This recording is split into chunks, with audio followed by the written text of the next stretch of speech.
Closed-end funds are a bit more rare than traditional exchange-traded funds or mutual funds. Again, the best way to think about these in general is that they are still funds, meaning that they allow investors to pool their money together in one place, and that pool of money is invested according to a strategy or mandate.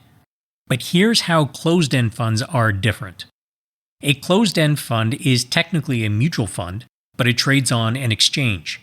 The reason it is called a closed-end fund is because most mutual funds are open-end funds. That means that investors can add money or take money out of the funds whenever they like.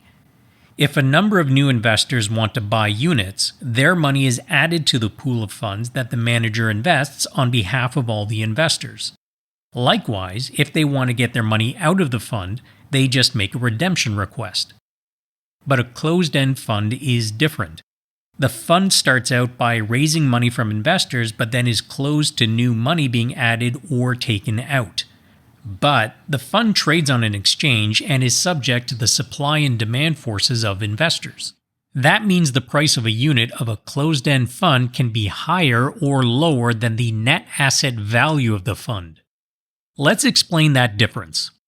With a regular fund, the net asset value is simply the value of all the shares inside the fund. The price of a unit of that fund is the net asset value divided by the number of shares. So let's say there is $100 million worth of stock in a regular fund, and there are 10 million units.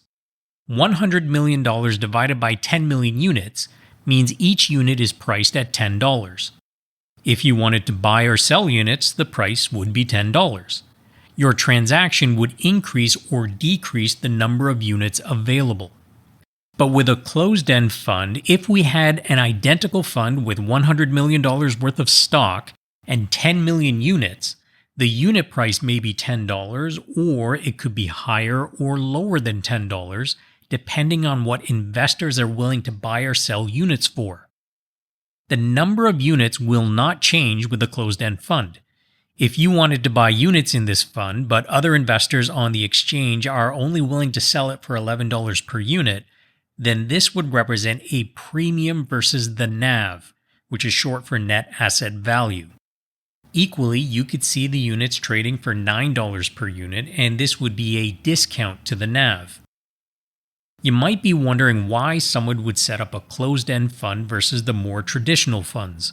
One reason is that the fund managers may want to invest in certain strategies that are not very liquid. If they had investors who redeemed units and took money out of the fund at inopportune times, it might affect the ability of the fund to make a better return.